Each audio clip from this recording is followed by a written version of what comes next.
Bonjour et bienvenue dans le monde du Guaro Loco. Alors aujourd'hui, je ne sais pas si vous avez remarqué, mais on est avec Jocelyn de JS Tech. Alors, bienvenue. Merci Jocelyn, bienvenue chez nous. Et voilà, je me bienvenue chez vous. Oui, c'est correct. Alors, pour ceux qui ne connaissent pas Jocelyn, Jocelyn est un YouTuber en impression 3D comme moi dans le fond. Puis voilà. on est devenus amis. On a les mêmes passions. On a les mêmes passions, oui. Exactement. Puis là, vous voyez, il y a du filament sur la table. Et puis, on va vous parler de filament, mais pas d'impression. On a un thème.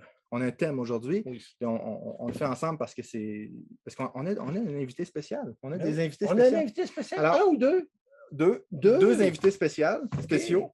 Alors, vous nous avez vu tester le filament Matter 3D, M3D. Oui, M3D. Puis Jocelyn en a testé, moi j'en ai testé. Ça, c'est quelques bobines qu'ils m'ont envoyé pour tester. Oui. Dans le fond, ce filament-là, il y a quelque chose de spécial. Il est canadien. Alors, c'est un filament canadien de grade industriel. On va en parler tantôt, c'est quoi un grade industriel, mais j'ai eu l'occasion de tester du nylon avec de la fibre de carbone, du PETG avec de la fibre de carbone. Toi, tu as testé le PLA avec la fibre. C'est quoi PLA, j'ai testé de l'ABS. Moi, c'est la marque Performance, la Performance PLA, donc il faut imprimer un petit peu plus chaud. Ouais. Écoute, j'ai été surpris, ça s'imprime comme du PLA standard. La qualité est encore même meilleure. C'est un filament qui s'imprime tout seul, carrément. Oui, on le met sur la table, puis le matin, on a plein de benchies. Le matin là, puis ça s'imprime. Le lendemain, il y a plein de benchies.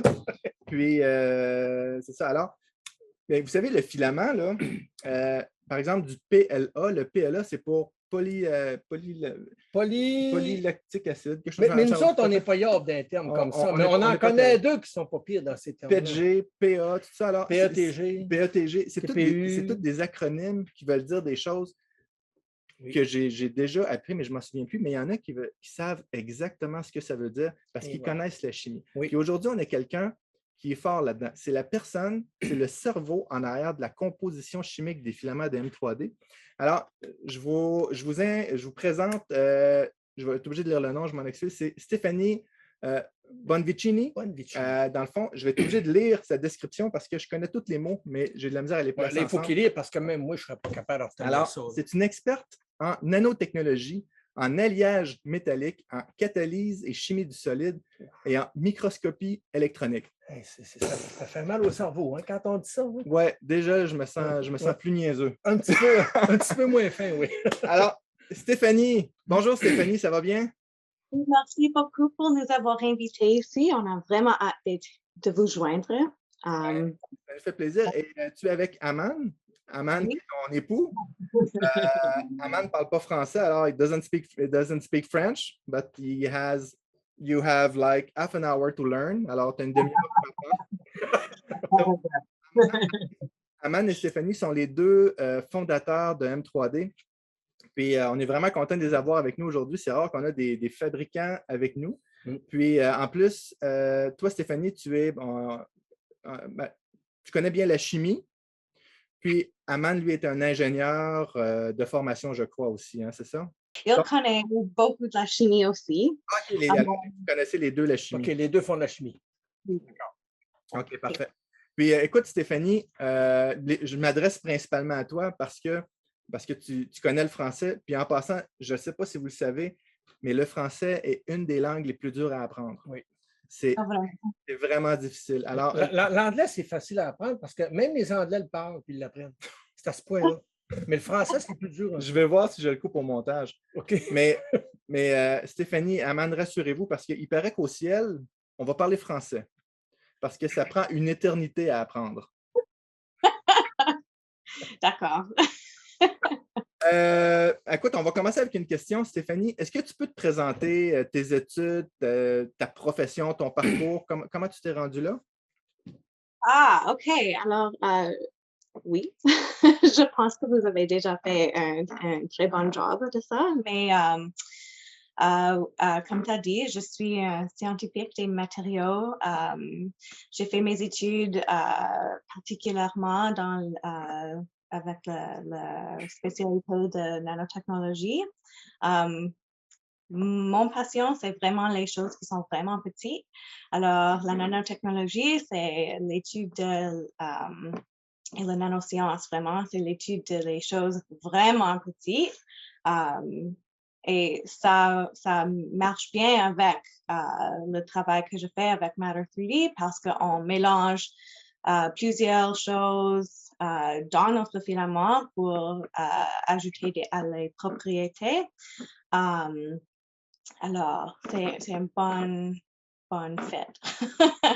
Dans le fond, c'est pour ça qu'elle est avec nous aujourd'hui. Oui. Elle veut étudier nos cerveaux. Et voilà. Les tout petits cerveaux. Elle risque de ne pas aimer le mien.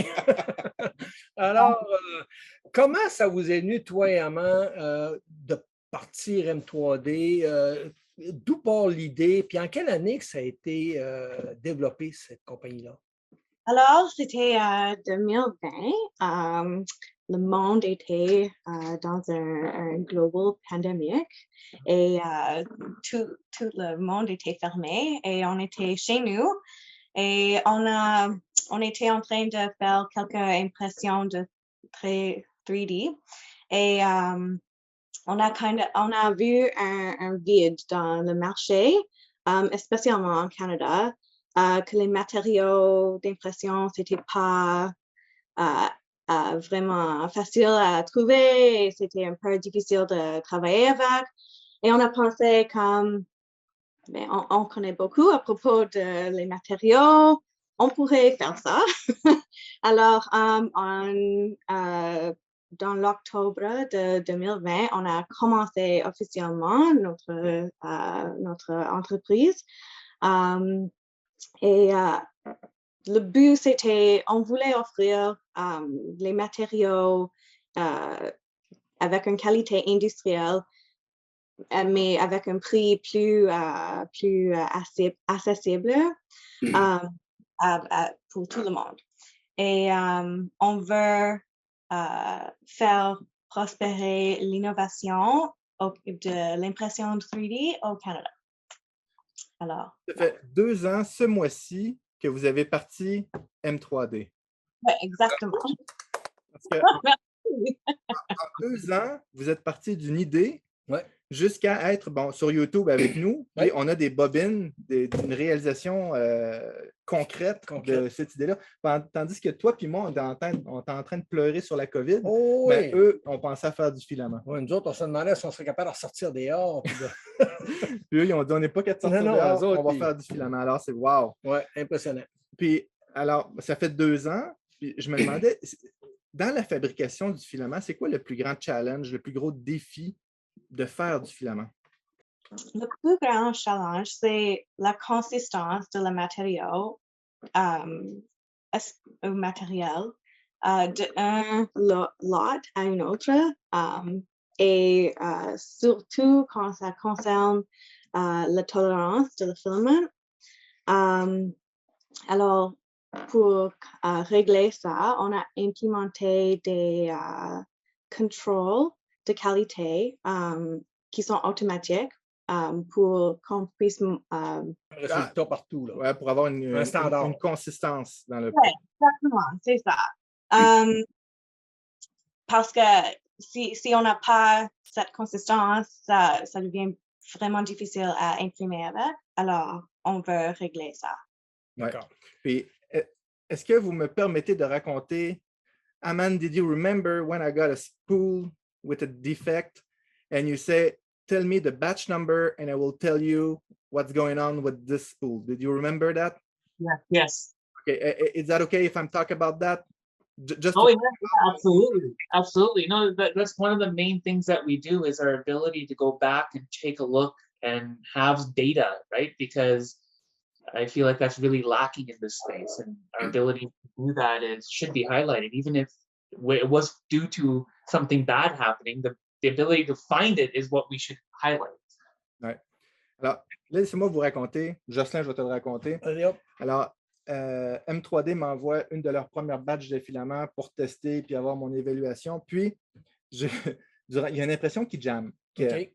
L'impression arrête, puis c'est avec une tête d'aise qui est très, très puissante, puis le filament est complètement mangé dans l'extrudeur. Un bouchon. Oui, mais la tête n'est pas bouchée. OK. Fait que là, je me demande ce qui se passe, puis comme je suis en train de regarder le filament, je regarde, le filament a il atteint quasiment 2 mm à une place. OK. Fait que là, j'écris à Amand, puis j'ai dit, Amand, le filament est beaucoup plus gros, il a coincé dans le PTFE. Aman, il me dit, regarde sur la boîte, il y a un numéro de batch. Je donne le numéro de batch, puis il me dit, oui, à telle place dans le filament, en effet, il y a eu un problème. Il savait. Il savait parce que ce spool-là avait sorti, mais il n'a juste pas pris le bon chemin. Ah, OK. Et suite à ça, Aman me dit qu'il avait refait tout le processus pour éviter que ça arrive. OK. Mais ça, c'était dans les débuts, ça fait déjà quelques temps. Les premières. Mais tu sais, j'en ai pogné une bobine dernièrement qui a fait ça. Hein. Ça a jamais direct dans mon extrudeur. Du M3D, non? Non, pas du M3D, un autre marque. Fait que c'est pas quelque chose qui arrive rien qu'eux autres. Non, mais eux autres sont capables de savoir, mettons, qu'au mètre 354, il était un petit peu plus gros. Puis c'est comme ça qu'il arrive à exclure les filaments. Donc, j'avais trouvé ça vraiment bien. Avec un bon contrôle de qualité. Un bon contrôle de qualité. Là. Okay. Donc, on est rendu où, là? On a des questions. Ah, c'est à toi, Jocelyn. Oui, c'est à mon tour, là. Alors, vous dites que vos filaments sont de grade industriel. Qu'est-ce que vous voulez dire par grade industriel? En quoi ça consiste par rapport aux autres filaments?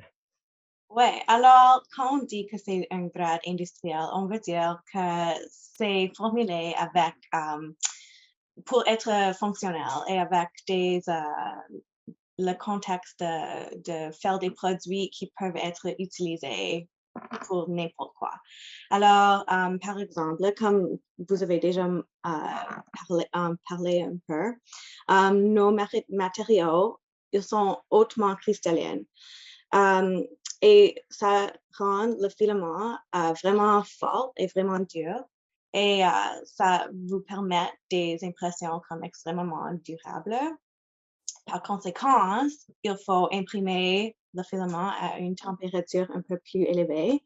Et, mais en effet, ça aussi rend l'impression vraiment durable. Alors, comme notre PLA, ça peut résister des températures plus haut que 80 degrés Celsius. Wow. Le PLA vaut aussi haut que ça. Wow. Alors,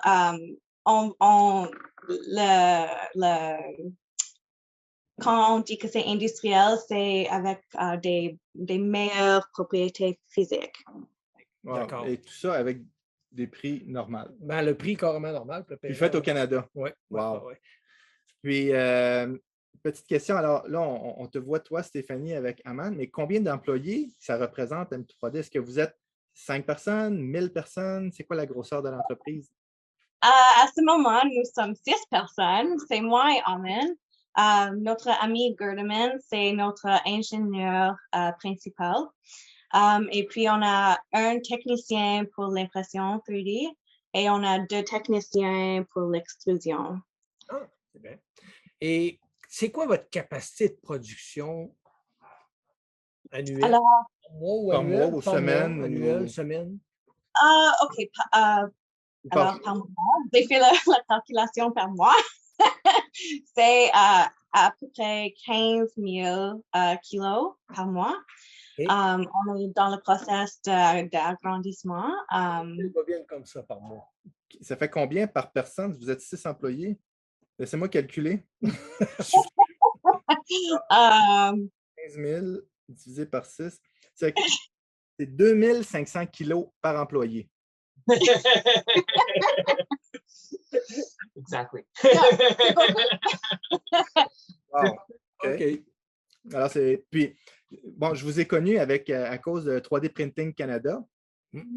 Ça fait 3D Printing Canada, ça fait longtemps qu'ils m'aident avec la chaîne, puis on a une bonne relation. Puis ils m'ont dit, tu dois essayer les filaments de 3D Printing Canada. Mais eux sont dans le coin, sont à Hamilton, près de Toronto. Puis vous êtes à l'autre côté du Canada, British Columbia, en Colombie-Britannique.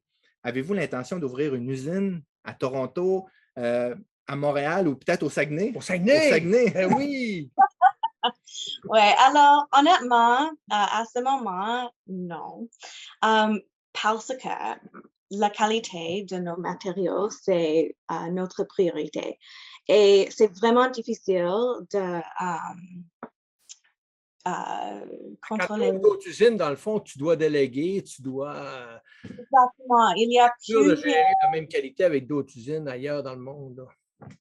Ça, c'est le problème. Il y a plusieurs paramètres qui peuvent, si tu fais un petit change, ça peut complètement changer le produit. Et on ne veut pas avoir des problèmes avec notre produit parce que ça, c'est comme notre our brand, c'est la quantité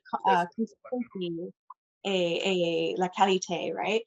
So, maintenant, c'est pas c'est pas quelque chose qu'on va faire. Peut-être un jour, quand nous sommes beaucoup plus grands, ça serait possible. Okay, alors, vous connaissez la chimie, vous connaissez les nanoparticules. Cloner. Et voilà. Alors, you must clone yourself and send people to Toronto to start another plant there. Là, vous êtes en Colombie-Britannique, alors vous êtes près des pays asiatiques, de l'Asie, tout ça. Vous êtes près des États-Unis, mais il y a beaucoup de gens en Europe aussi qui seraient intéressés d'avoir vos filaments. Est-ce que vous avez l'intention un jour d'exporter vos filaments là-bas? Est-ce que c'est dans les plans? Oui, bien sûr. Ils sont de la France. Sont de la France, de la Suisse, de la Belgique. Ouais. Bonjour à tout le monde d'Europe en passant. Oui, non, c'est quelque chose qu'on veut faire certainement. En effet, on est en train de chercher pour des distributeurs dans l'Europe. Alors, s'il y en a quelqu'un qui... Je connais quelqu'un en Europe qu'on pourrait vous référer, oui. À tous les amis d'Europe. Oui. OK. J'ai testé le filament de M3D. Je vous le dis, il est excellent. Vous savez, j'ai parlé beaucoup en bien du filament Sakata. Je le considère égal, sinon supérieur au filament Sakata. Ouais, exactement. Ouais. Puis, si vous voulez un bon filament à bon prix, alors, s'il y a quelqu'un, je sais que certains d'entre vous sont distributeurs, contactez M3D et regardez ce qui est possible de faire. Ils sont capables de produire 15 000 kilos par mois. Dans la description de la vidéo, on va mettre le lien, le mail peut-être. Dans la description de la vidéo, on va mettre un contact chez Matter 3D pour si vous êtes un distributeur ou que vous en connaissez un qui serait intéressé de revendre les produits de M3D en Europe, contactez-le. À toi, Jocelyn. Alors, j'imagine que vous faites des tests d'impression avec vos filaments. Quel est votre modèle d'imprimante préféré pour faire vos tests? Avez-vous une imprimante que vous chérissez plus qu'un autre? Ah, ça fait une difficile question pour répondre. On a trouvé que presque tous les imprimantes, s'ils sont calibrés, ils peuvent imprimer presque n'importe quel matériau. On n'a pas vraiment imprimante favori. Do you have a favorite? Yeah, well, I like to try to find the most basic printers, so like Ender 3s or Ender 2s, and get them to run our filament and see what we can come up with like the most basic printer. And what we found is that it doesn't matter what kind of printer it is. Generally, if you know what you're doing, you can print anything with it. Alors, juste pour traduire, il dit, dans le fond, ils aiment bien prendre les imprimantes les plus de base, comme une Ender 3, par exemple, puis imprimer leur filament là-dessus. Puis ils sont aperçus qu'à peu près avec n'importe quelle imprimante, on était capable d'avoir le même résultat. Et je suis d'accord. Ouais. Alors, les choses qui vont changer, c'est les capacités d'imprimante, par exemple, la vitesse, le volume, les températures maximum. Mais une Ender 3 bien réglée, ça vaut 300 $, une Ender 3. Une Ender 3, je recommence. Une Ender 3 bien réglée peut imprimer aussi bien que mon Ultimaker à 5 000 $. Ah oui, facile. Fait que, I agree with you, Aman. You're absolutely right. Yes. So, you know, like just like quickly, right? Like there's a lot of misconceptions in the industry, right? Everyone thinks that, oh, if you need to print a certain material, you need to spend an X amount of money to get there, which is clearly not the case, right? Materials and plastics are very simple. Thermoplastics, you heat it up, it flows, you cool it down, it stops flowing, right? So really, if you can figure out the temperatures and like you said, you know, your volumes and stuff like that, you can print anything. So yeah. You can understand French. Because I say that in French. You can understand French. Oh, a little bit. I'm not, just a very little. Finalement, il dit, Oh, he's learning. yeah, you still have 20 minutes to learn. Exactly. Là, dans le fond, les filaments, c'est assez de base. Tu le chauffes, il se met à couler, tu le refroidis, il fige. C'est ça. Puis, ce qui va changer, c'est vraiment là, le volume, la vitesse, le BL Touch, les options. Ça, c'est moi qui le rajoute, là, mais les options qu'il y a autour. Mais c'est vrai que l'impression 3D, tu prends un filament, tu le passes dans un morceau chauffant. C'est ça. Puis ensuite, quand ta chaleur est bien ajustée, tes vitesses de déplacement, rétraction, Exactement. tout est bien réglé, ça n'a pas le choix de fonctionner. C'est de la base. Absolument. Maintenant, j'ai une autre question pour toi, puis c'est notre dernière question pour aujourd'hui.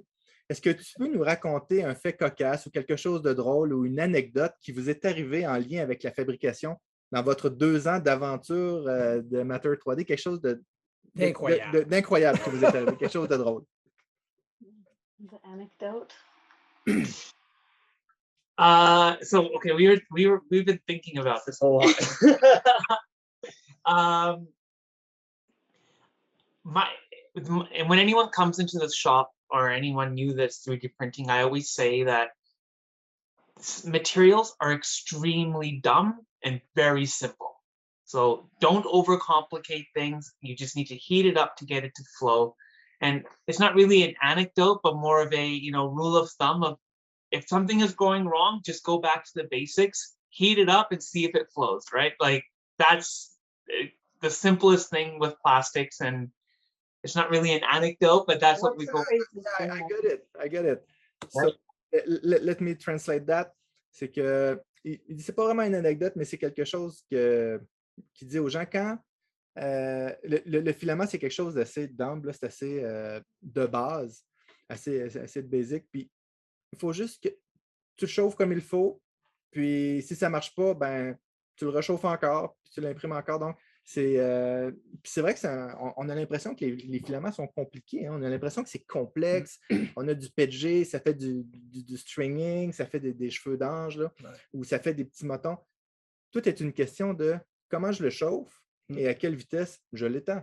C'est comme du Nutella, dans le fond. It's like Nutella. Yes. Exactly. Like Nutella. Donc, on a tendance à faire toujours l'erreur de prendre une bobine qu'on ne connaît pas, de l'installer, puis de partir avec nos paramètres de base. Si on va chauffer, genre, c'est du PLA, on va le mettre à 205, on va imprimer genre à 50, 60. Mais quand on ne connaît pas le filament, moi, j'ai toujours tendance à y aller plus safe, plus, tu sais, genre, je vais monter à 205, 210 pour être sûr qu'ils font bien, puis je vais me descendre peut-être à 30 de vitesse, puis après ça, je grimpe tranquillement, puis je fais mes tours de température, parce que normalement, on devrait toujours faire une tour de température à chaque bobine, puis à chaque couleur. Ouais. Puis là, vous allez dire si le filament, I'm talking to the people on YouTube, so don't have to answer that. Mais les gens vont peut-être se demander, Jocelyn, mais si le filament, c'est quelque chose de simple, donc je peux acheter une bobine de Chine versus une bobine du Canada, eh bien, faites attention. Oui. Je vous explique. Il y a des qualités de produits, des qualités de constance et des qualités de contrôle. Je vous explique. J'ai déjà eu du filament qu'à l'intérieur du filament, il y avait des particules, comme on dit au Québec, des cochonneries. Il y avait des petites particules de poussière, je ne sais pas. Alors, c'était un filament blanc, puis il y avait plein de particules. Puis là, ce n'était pas du filament de bois ou de marbre. C'était pas voulu. Mais alors, le filament n'était pas bon. Il y a aussi, par exemple, j'ai remarqué que dans le filament pas cher, des fois, le filament va être à 1,55, puis un petit peu plus loin, va être à 1,85. Ouais, ça varie beaucoup. C'est normal qu'il y ait du jeu dans les filaments. Mais alors, le contrôle de la qualité, par exemple, de Matter 3D, c'est quand il parle de grade industriel de contrôle de la qualité. Alors, le filament va varier, de ce que j'ai pu voir, entre 1,70 et 1,75. Quand je parle en millimètres, 1,70, 1,75.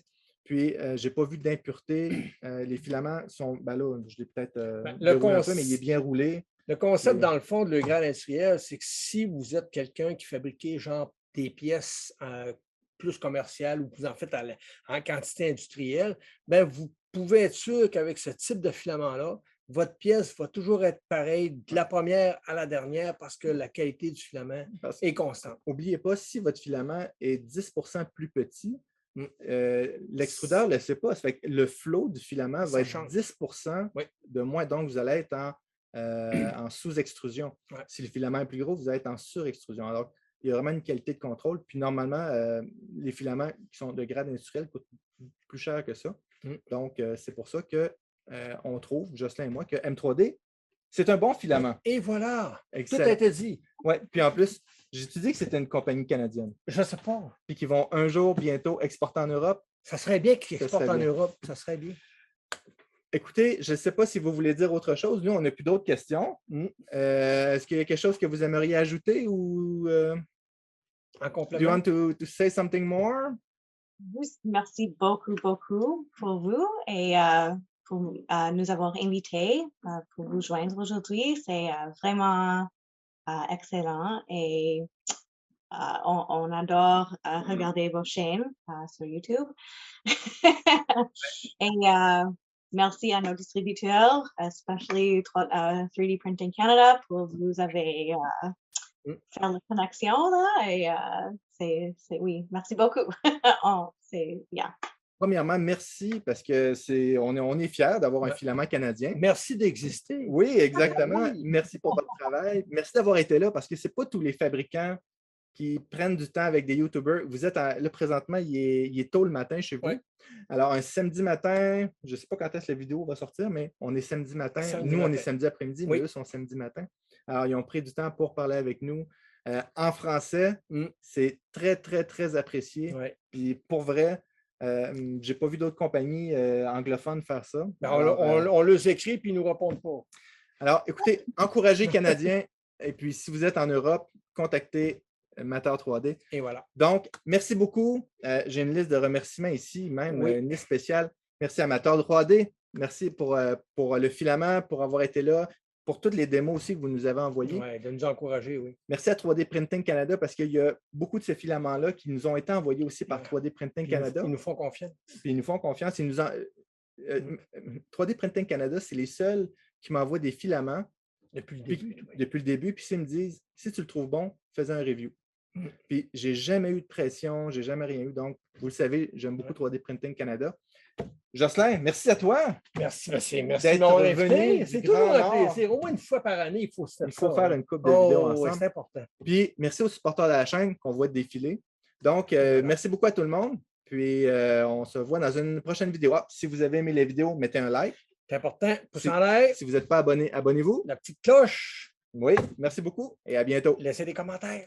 There's a place in my basement to put some equipment here if you want to make your filament here. So directly from your machine to my printer. What do you think about that? I was gonna say carefully, we might take you up on that offer.